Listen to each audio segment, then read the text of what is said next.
Mesa de redacción, son las 9:04 de la mañana, seguimos en directo en Buenos Días Aragón y comenzamos este tiempo de análisis leyendo la letra pequeña de los titulares que nos ha dejado el sector de la automoción al que le hemos dedicado la primera parte del programa. Primero, ¿puede suponer una alternativa seria a la descarbonización en Aragón? Traslado ya esta pregunta a los periodistas que nos acompañan en este martes. Son Marta Salguero, buenos días. Hola, buenos días. Conrad Blázquez, buenos días. Buenos días. Y Jorge Alonso, bienvenido, buenos días. Jorge, te traslado esa pregunta. ¿Puede ser una alternativa el sector de la automoción a las cuencas mineras y sobre todo al carbón? De hecho, Aragón se está preparando. Para empezar, ya han puesto el pabellón Puente como un escaparate para conseguir que Aragón sea un poco el ejemplo y el futuro del sector. España y Aragón están impulsando el tema de las baterías, tanto el hidrógeno como las baterías que queremos traer de China con los contactos que ya tenemos en Shanghái. La empresa tiene que venir a España y Aragón para intentar abrir mercado y ver si somos capaces de atraerla. Eso podría ser una pica en Flandes para conseguir que otras vengan aquí. Y además nos lo jugamos porque tenemos mucha industria auxiliar y hay que intentar que esa industria siga adelante en Aragón. Es una industria importante, eso lo sabemos aquí en Aragón, y más con la fabricación en Figueruelas del Opel Corsa eléctrico a partir de 2020. Marta. Claro, opciones realmente en la comunidad aragonesa hay muchas, ¿no? Y creo que ahora lo que hace falta es ponerlas en marcha. Está en las Cortes también esa comisión de investigación para buscar esas alternativas a las cuencas mineras, que bueno, yo creo que si de algo está sirviendo también es para darnos cuenta de que se tenía que haber hecho antes, ¿no? Yo creo que la última sesión fue muy interesante por el perfil de personas que comparecieron del Colegio de Ingenieros Mineros, también del clúster de energía, y destacaron todo el potencial que tiene la arcilla de Teruel, ligándolo también con el sector del azulejo en Castellón, que factura miles de millones de euros. Entonces, pues bueno, están ahí esas alternativas, ¿no? Ojalá se hubiese escuchado estos perfiles técnicos cuando había que decidir el destino de esos fondos que hemos tenido en Aragón, del FITE y el Plan Miner, para realmente buscar alternativas que industrializaran la zona. Pero bueno, ahora toca ir contrarreloj, es que estamos ya en el tiempo de descuento y toca pues hablar de esos anuncios concretos y esas medidas. Es verdad que el Gobierno de Aragón ha dicho que tiene contactos con varias empresas. Ayer, Jorge, tú publicabas el nombre de una de ellas, pero faltan anuncios concretos. Pedro Sánchez también estuvo el sábado en Zaragoza y sí que insistió en que la transición iba a ser justa, pero nada más, no anunció planes concretos. Entonces, pues bueno, veremos a ver si esa transición va a ser justa, porque realmente parece que no hay tiempo para que lo sea. Sobre esas posibles empresas que pueden llegar a Aragón nos hablaba hace tan solo unos minutos el director gerente del Instituto Aragonés de Fomento, Ramón Tejedor. Nos confirmaba que hay negociaciones con una empresa israelí que lucha contra plagas de roedores y también con una empresa china de baterías eléctricas que estudia instalarse en la zona de Teruel. El sector de las baterías eléctricas, dentro del cambio de paradigma que la fabricación de automóviles trae consigo, como es la apuesta por la movilidad eléctrica y la recesión clara de la fabricación de motores de combustión tradicional, es un sector que hay que explorar, pero conociendo además la forma de trabajar de las empresas de origen chino, hay que tener en cuenta que ellas analizan un horizonte espacial amplio antes de tomar la decisión. Hay negociaciones abiertas, pero no conseguíamos saber si esas 5 empresas que anunciaba el presidente Lambán el 23 de enero, cuando vino la ministra a las cuencas mineras, esas 5 empresas, ¿cómo van las negociaciones? Están abiertas las negociaciones, pero de momento no sabemos tampoco bien de qué sectores pueden venir. Bueno, se van conociendo poco a poco, ¿no? No me cabe duda de que si las negociaciones, buena parte de la negociación la está llevando Ramón Tejedor, que es una persona hábil en la negociación y lleva mucho encima, muchas negociaciones encima, pues llegará a buen puerto. Es cierto que en torno al tema de Andorra y de la central y de toda la comarca se está moviendo algo. Quizás demasiado tarde, lo hemos dicho muchas veces aquí, pero como mínimo se está moviendo algo. Quizás ahora lo que sí que habría, muy en la línea un poco que has dicho tú y que has dicho tú también, Jorge, el gobierno central debería mover ficha también, debería haber ya anuncios. A mí lo de la transición suave o la transición justa que dijo el otro día Pedro Sánchez se suma un poco a lo que dijo la ministra hace una semana cuando visitó la zona, ¿no? Transición justa, pero eso, transición justa, ¿por qué les cuesta tanto decir en qué consiste esa transición justa? ¿Por qué cuesta tanto pues, a tranquilizar a la comarca de Andorra, a los vecinos? ¿Por qué Endesa no ha concretado todavía su plan de reindustrialización de la zona? Faltan, evidentemente, el Gobierno de Aragón está demostrando que se está moviendo. En pocos días se ha conocido varias propuestas, varios proyectos, y estoy seguro que se van a conocer más. Debemos aprovechar el tirón del automóvil eléctrico, de la movilidad. Aragón, Zaragoza y Aragón es un buen momento para que encabece y lidere este sector, pero también el Gobierno central tiene que moverse y tiene que concretar. Y sobre todo Endesa. Endesa tiene que concretar y especificar y salir y anunciar de una vez por todas cuál es su plan de reindustrialización. Y hasta que no lo haga, esa central no debería cerrarse, o como mínimo no obtener el permiso de la Administración Central. Y lo más dramático también es que esa transición justa se podría haber hecho, que el final del carbón era una muerte anunciada, o sea, no nos ha pillado de sorpresa. Pero claro, ahora los tiempos son limitados y es verdad que se están moviendo cosas, también Samca, todo el compromiso que ha tenido con esa inversión de 50 millones de euros y 2 proyectos, pues bueno, ahí está el compromiso también de esa empresa, ¿no? Poco a poco se van conociendo, se va haciendo. Publicabas tú ayer ya es la instalación de esta empresa dedicada a esos dispositivos contra los roedores.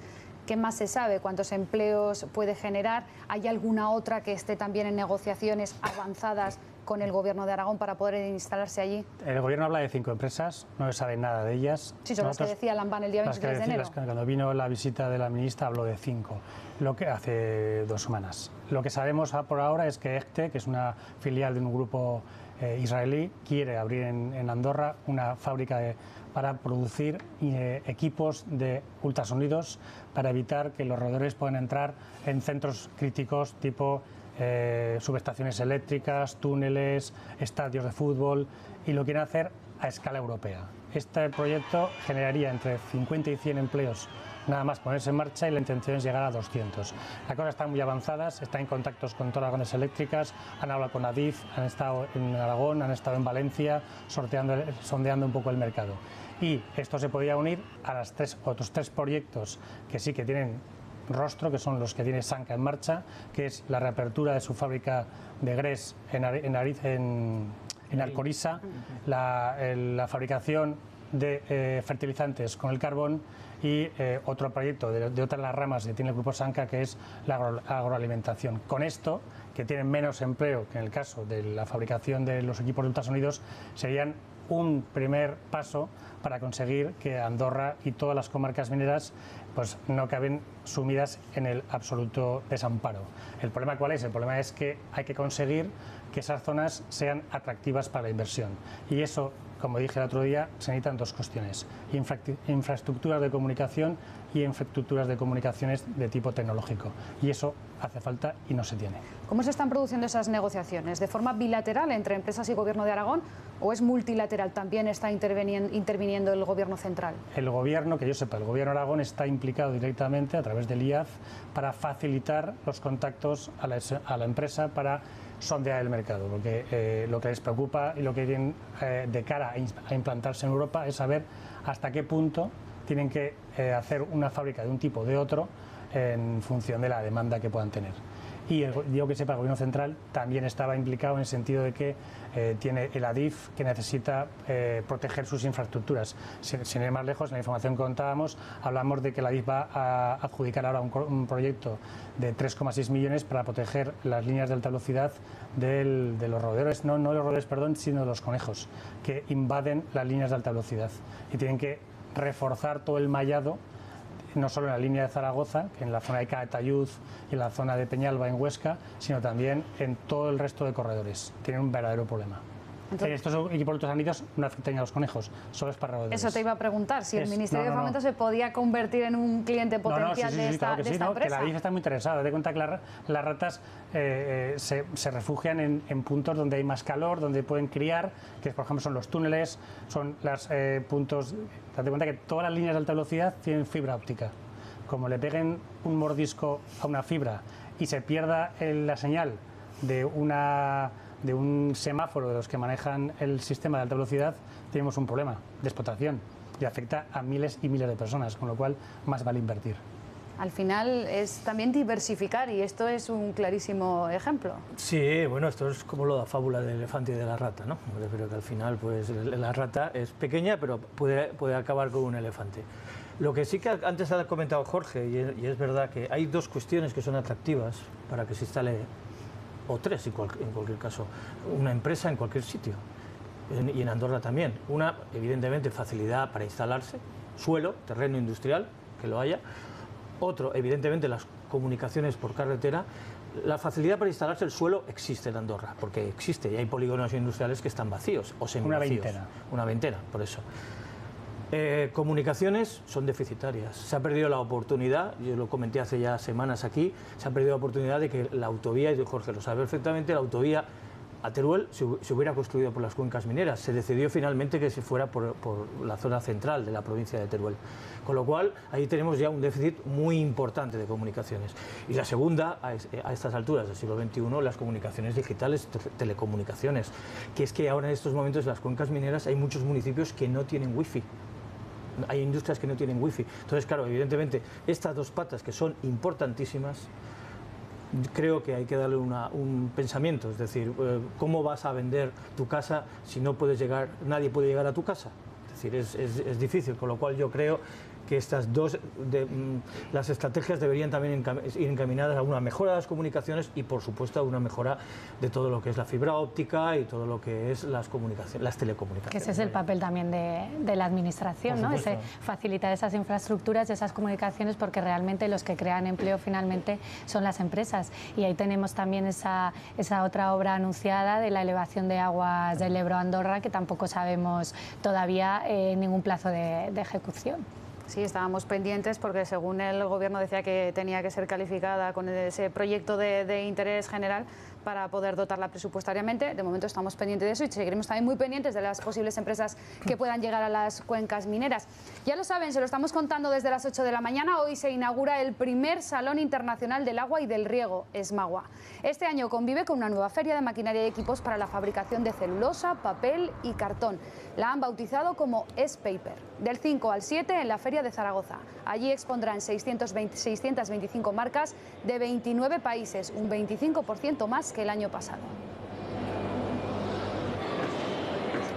Y como novedad, este año, ya se lo estamos contando, está S-Paper, un evento que intentará concentrar a los principales actores de la industria papelera en España para darle la mayor proyección internacional posible. Aragón sabe lo que es este sector y por eso también nos lo comentaba el responsable de Feria Zaragoza que nos atendía esta mañana, Jorge. Han querido colocar a Zaragoza en ese papel central, nunca mejor dicho, de todo el Valle del Ebro, que es donde está esta industria tan importante. Importante es, además, concretamente, dos de esas industrias están concretamente en el eje de esa carretera que tenía que ser una autovía, que es la carretera de Castellón, que serviría también para desviarse hacia las cuencas mineras y se podía matar dos pájaros de un tiro, por lo menos en la parte central.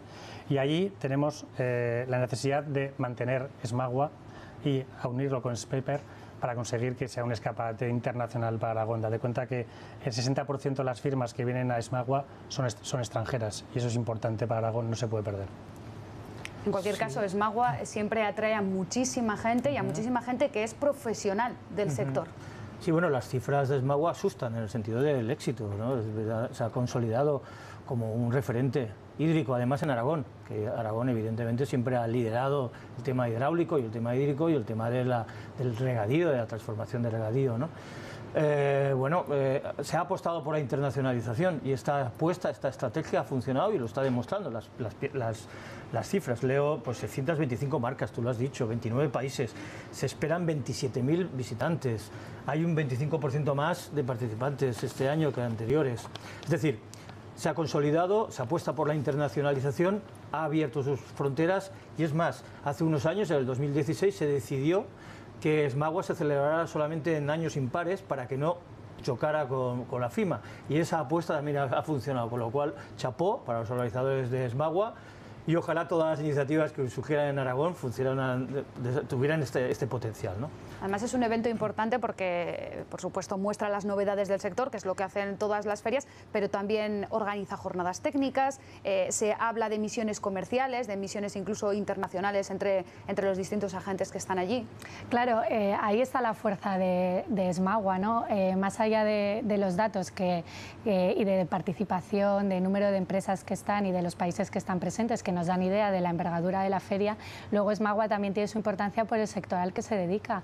El sector hídrico y el sector hidráulico, pues de él dependen muchos otros sectores, como la industria del papel, como el sector de la construcción, como el sector agroalimentario, y además es un sector que en un escenario de cambio climático también tiene grandes retos por delante, ¿no? Como es ese uso eficaz del agua, el ahorro energético, ese desarrollo sostenible, pero aparte de eso es también un sector altamente tecnológico. Las empresas del sector pues apuestan por tecnologías realmente innovadoras. Entonces yo creo que ahí sobre todo está la fuerza de esta feria y que comparte y tiene en común con otras ferias, pues que es un foro perfecto para buscar alianzas, para cerrar acuerdos con proveedores y en definitiva para la internacionalización de las empresas también de aquí de Aragón. Pues vamos a intentar conocer alguna de esas innovaciones tecnológicas. En la Feria de Zaragoza está desde primera hora de la mañana nuestro compañero Julián Flor de Lis. Faltan unos minutos para que abra esta feria sus puertas.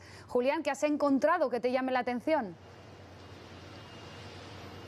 Pues una de las novedades que os queremos mostrar es única en toda Europa y se trata de una depuradora como esta, que el agua residual de una urbanización, después de pasar por un proceso de decantación, entra a este gran filtro que está compuesto por cáscaras de avellana. Y puede filtrar el agua de una urbanización de hasta 50 personas sin necesidad de conexión eléctrica y tiene una durabilidad de 10 años. Y a todo eso añadiros que estas depuradoras están fabricadas en Aragón. Es una de las novedades que van encaminadas hacia esa eficiencia energética, novedades que quieren ir mucho más allá de esa sinergia que Smagua quiere formar también con Spaper por una transición más ecológica. Una transición, decía, gracias Julián, que es necesaria, hay que afrontar y más si está el tema del agua por medio. Más nos vale porque tenemos un verdadero problema en el mundo, en este sentido, los recursos son escasos y todo lo que sea mejorar y conseguir que eso permita que la comunidad y los aragoneses tengan mejores recursos y tengamos un mundo mejor para nuestros hijos, siempre será bueno. Hablábamos antes de infraestructuras que son tan necesarias. Algunas estaban contempladas y están contempladas en el proyecto de presupuestos que presentó el gobierno de Sánchez. Pero ayer había esa noticia de que Esquerra Republicana y el PDeCAT van a presentar una enmienda a la totalidad, lo que digamos que deja en el alambre ese proyecto de presupuestos de Pedro Sánchez. Conrad.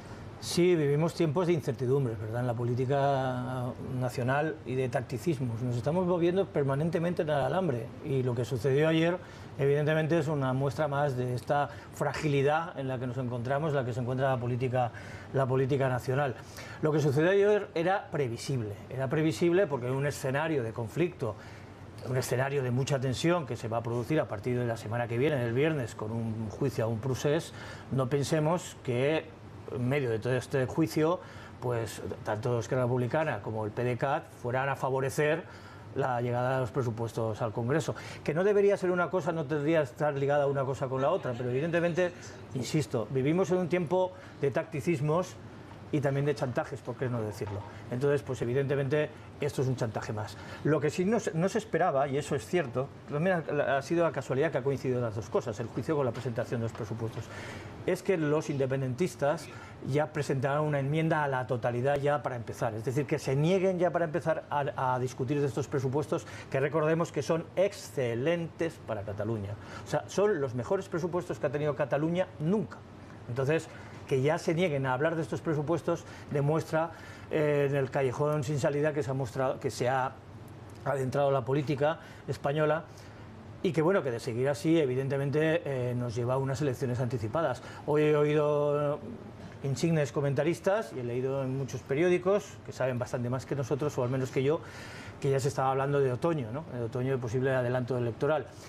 Vamos a ver porque según mis cuentas tenemos 8 días, hasta el 13 de febrero, que es cuando se va a debatir por primera vez la enmienda a la totalidad presentada por Esquerra Republicana y que presumiblemente presentará el PDeCAT, y veremos que en estos 8 días a ver cómo transcurre todo. En cualquier caso será el día 13 y el día 12 es cuando empieza el juicio con el procés, con lo cual la casualidad tiene estas cosas. Efectivamente, esa primera votación será el 13 de febrero. Hasta ese mismo momento hay tiempo para retirar esas posibles enmiendas, incluidas las que han presentado Esquerra Republicana y PDeCAT, que han anunciado que presentarán la enmienda a la totalidad. Nos vamos a Madrid, ahí está nuestra compañera Noemí San Juan. Noemí, hoy se va a hablar de esto seguramente y también de las posibles reacciones del Gobierno.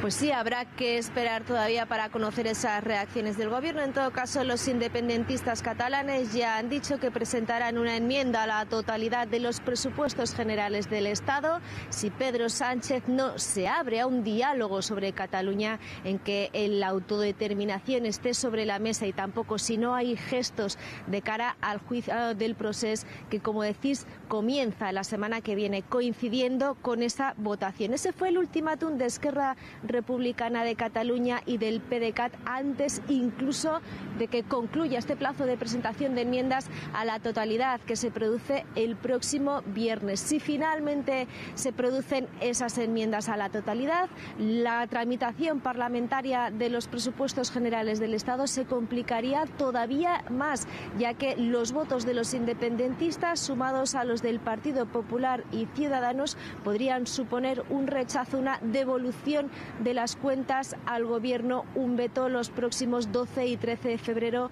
como estabais diciendo. Si esto se produce, podría suponer además incluso un adelanto de las elecciones generales. Gracias, Noemí. Marta, es que además, exactamente, confluye todo, el inicio del juicio del procés, esa primera tramitación de estos presupuestos y de las enmiendas. Claro, es que bueno, ya se sabía que Pedro Sánchez no lo iba a tener fácil, ¿no? Pero estaba ahí ese comienzo del juicio que iba a coincidir con la tramitación de los presupuestos y que cuando depende de los partidos independentistas, pues estaba claro que iba a influir. El tema aquí es que yo creo que se están utilizando los presupuestos, y es evidente, como una medida de presión, cuando los presupuestos es un instrumento para garantizar la inversión en el conjunto del Estado y en las comunidades autónomas. Pero eso es un instrumento, es nuevo. Claro, pero es un instrumento pues para financiar la ley de dependencia, la educación, la sanidad, las infraestructuras, y aquí se está utilizando los presupuestos para un proceso independentista que tiene que llevar pues otros cauces, otros canales, ¿no? Pues esos canales de comunicación que se están abriendo entre el Gobierno de España y la Generalitat de Cataluña, pero se están mezclando cuestiones, y veremos a ver si realmente esta enmienda a la totalidad es un órdago, porque hay tiempo todavía hasta el día 13, y ahí estaba la duda, si se iba a permitir la tramitación de los presupuestos o si no. Si presentan la enmienda a la totalidad, la tramitación de los presupuestos se cae, porque con los votos de los partidos independentistas más PP y Ciudadanos decaería. Entonces pues se abriría ese escenario de posibles elecciones en octubre de este año, ¿no? Jorge, ¿qué crees más posible? ¿Que varíe su postura Pedro Sánchez y hable con Cataluña de otras cosas, o que convoque elecciones? No creo que vaya a transigir con los independentistas, porque sería su muerte política. Además, se lo han dejado en bandeja para poder quitarse el mensaje de la derecha de que él está todo el día pactando con los secesionistas. Lo tiene en bandeja, decir que él no tiene ningún tipo de concesión. Y ya veremos también lo que hace PP y Ciudadanos, porque se tendrán que retratar, que van a estar votando con los secesionistas, a los que tanto critican, y a los que quieren aplicarle el 155 sí o sí. Es complicado. Y luego los propios independentistas tendrán que explicar cómo es posible que, en su interés legítimo de intentar mezclar churras y merinas, vayan a coger y vayan a decir que no a los presupuestos que son inversión récord en Cataluña, que recuperan el bono social, que hacen una subida del SMI, que aplican y extienden la escuela a los niños de 0 a 3 años, o sea, con un eminente también cariz social. A ver cómo lo explican a sus votantes.